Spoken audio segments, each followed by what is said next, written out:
Ladies, gentlemen, secret agents, and sushi connoisseurs, welcome back to the channel.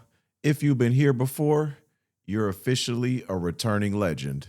If you're new, congrats. Your YouTube GPS has finally led you to greatness.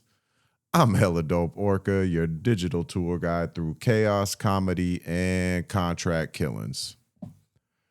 Today, we're diving headfirst into more HiTMAN action, specifically the Hokkaido mission. Think of it as Kill Bill meets Grey's Anatomy, but with less crying and more fiber wire. After my graceful stumble through Colorado, yes, I completed the mission, and yes, I tripped over a rake. We're headed to Japan. I'm going undercover as a patient in a top-tier hospital, which is weird because usually I'm the one giving out second opinions on YouTube strategies, not receiving organ transplants. Anyways, target number one, Eric Soders, big-time ICA honcho, recruiter of Diana, and probably the guy who writes angry Yelp reviews when someone forgets his soy milk. He saw Agent 47 as a threat because 47 has no weaknesses, no vices, no TikTok, not even a fantasy football league. The man is a walking robot, basically. Soders try to sabotage 47's ICA entrance exam basically by turning it into Call of Duty boss level, but Diana wasn't having it. She hit him with the corporate nah, and boom. Agent 47 got hired anyways. Spoiler alert, now Soders is in a hospital needing the secret surgery and selling out the ICA to Providence. Classic villain move.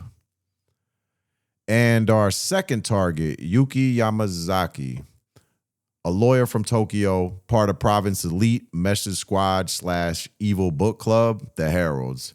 She's here to pick up the IC agent list like it's an Amazon Prime order. We, of course, plan to cancel that delivery permanently. So grab your ninja slippers, pack a change of identity, and let's turn this high-tech hospital into a low-key disaster. Let's get it. Welcome to Hokkaido, 47. The Gamma Private Hospital provides cutting-edge medical treatment for the global elite outside the law, if required. The facility is partially run by an artificial intelligence system known as Kai.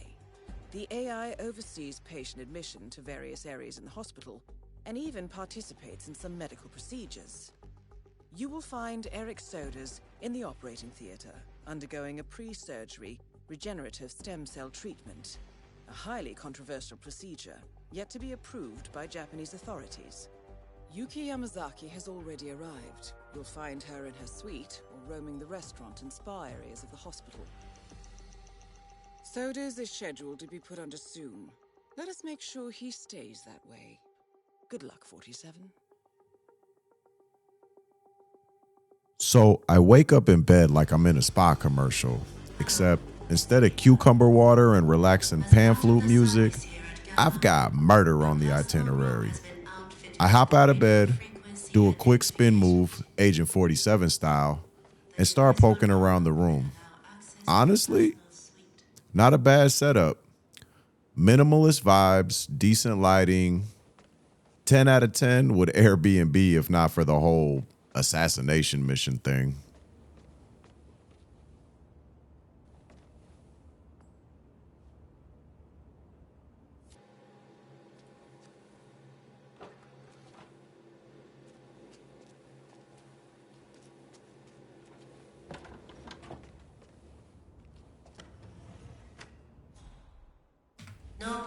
After appreciating the feng shui for a hot second, it's time to get serious.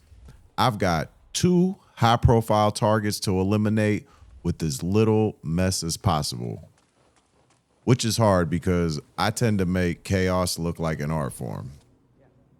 So I start wandering the halls like a lost tourist at a tech conference. Most of the doors are locked tighter than my high school diary. And the guards keep reminding me that I'm just a patient. Rude, but accurate. Eventually, I stumble into this gorgeous courtyard in the middle of the hospital. Peaceful, serene, probably a great place for a deadly distraction. I find this random light switch like just chilling there. So I flip it like I'm trying to summon Batman. I'm hoping someone comes to check it out so I could snag their clothes like a fashionable ninja. Unfortunately, no one cared. Not a single soul. Peak rejection. While I'm dealing with the emotional damage of being adored by a light switch, I get caught on camera, which at the time I figure was no big deal. Silent assassin? Never heard of her. Then I head into the bathroom because sometimes the real story starts in the stalls. And lo and behold, I overhear two people roasting Yuki like it's an episode of Real Housewives Tokyo Drift. They hate her, and I live for this drama.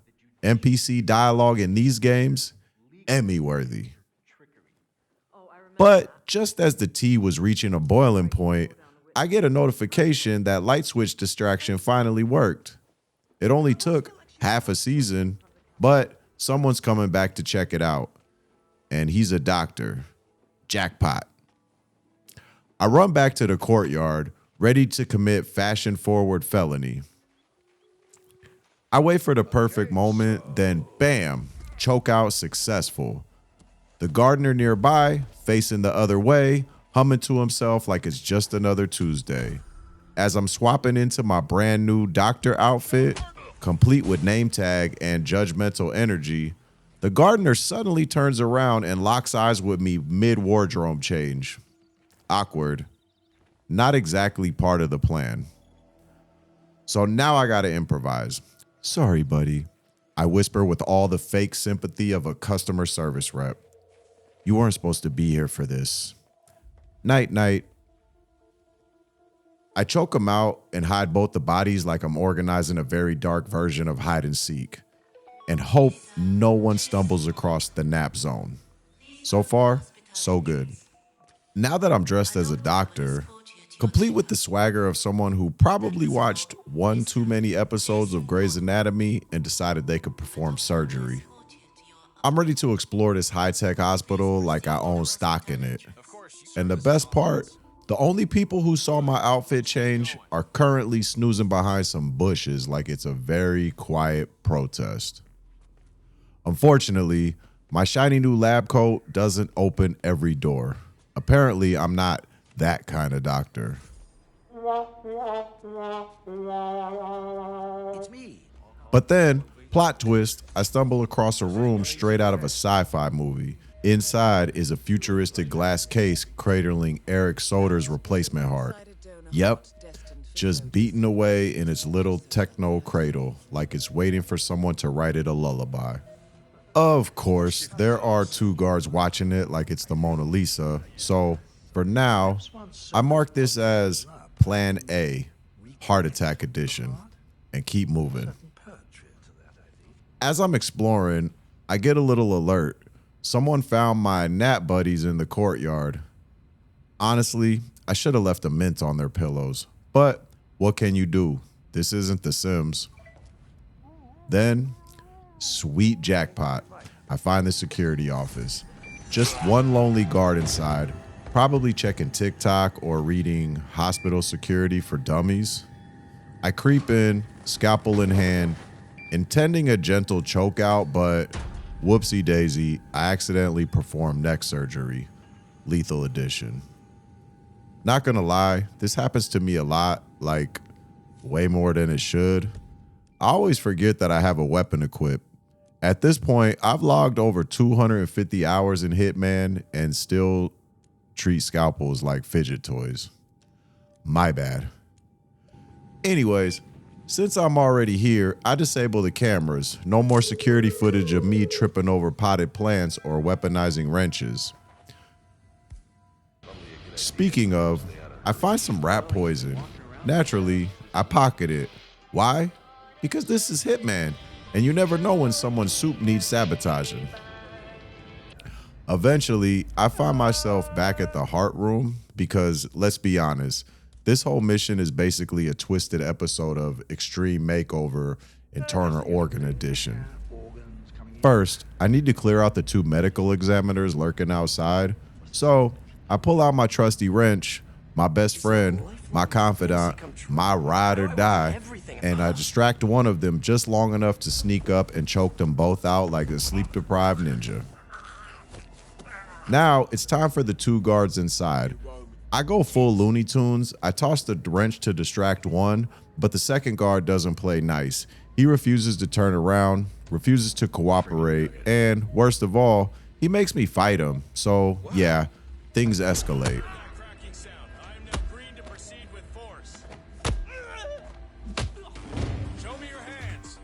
I take out guard 1 with a flurry of panic and button mashing. Guard 2 hears the commotion and gets a shot off. But don't worry, I still win the fight and his clothes, because honestly, I was over the whole doctor aesthetic. It was given seasonal temp. I hide both bodies with the casual indifference of someone organizing sock drawers. Then, in a moment of pure savage elegance, I walk over to the glass heart case, open it with zero hesitation, and toss Soder's future straight into the trash. Harsh? Maybe. Effective? Absolutely. Symbolic? You bet your pacemaker it is. This should be a clear message to anyone considering following in his footsteps.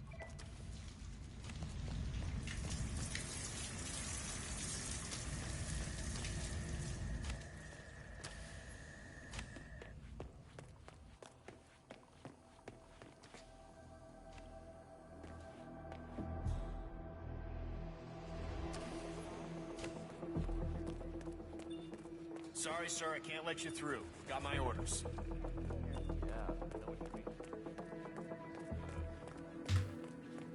With my first target out of the picture and his heart quite literally in the garbage, it's time to shift my deadly attention to target number 2, Yuki Yamazaki, cold-blooded lawyer, Providence lackey, and based on what I overheard earlier, not winning any office popularity contests. I spot her chilling, well, not literally, right outside of the sauna. And wouldn't you know it, I'm standing in a cozy little maintenance room with access to the sauna controls. Naturally, I do what any mature, stealthy assassin would do. Crank the heat like I'm trying to turn these 2 dudes into baked potatoes. The 2 dudes already in there run out faster than I do when I remember I left pizza rolls in the oven. But when I turn around, poof, Yuki's vanished. Maybe she had an urgent lawyery thing to do. Maybe she wanted to vibe solo. Or maybe, just maybe, fate is giving me time to craft a plan. Only problem, she's not due back on her route for a little while. So I do what I do best, wander aimlessly and pick things up like I'm on a side quest. After a brief tour of nowhere in particular, I return to the maintenance room to wait like the world's creepiest spa manager. But she's still a while off and patience is not really my strong suit, so I go for another lap to kill time and collect more random items I'll probably forget that I have. Finally, Yuki returns to the sauna. It's empty, it's peaceful, it's the perfect murder sauna. She steps inside, the stars align. I leap from the maintenance closet like a stealthy jack-in-the-box, slam the door shut and lock her inside. She lasts a few seconds before succumbing to what I can only describe as extreme sauna-ing. RIP to her and her electrolytes. With both targets down and my work done here, I calmly stroll to the exit. A helicopter, conveniently parked, just waiting for someone with a strong jawline and no flight training to take it for a spin. No one stops me. No questions asked. Just me, the wind, and the silent realization that this entire mission was basically hot yoga, lethal edition. And just like that, I vanished into the clouds, probably breaking at least 6 aviation laws and several hospital policies on the way out. 2 targets down, 1 helicopter hijacked, and 1 heart in a dumpster. I'd call that a productive day at the office. If you enjoyed watching me fumble my way through high security murder like a bald MacGyver with anger issues, go ahead and hit that like button like I just spotted you mid-disguise. Subscribe for more chaos, awkward stealth fails, and occasional moments of actual strategy.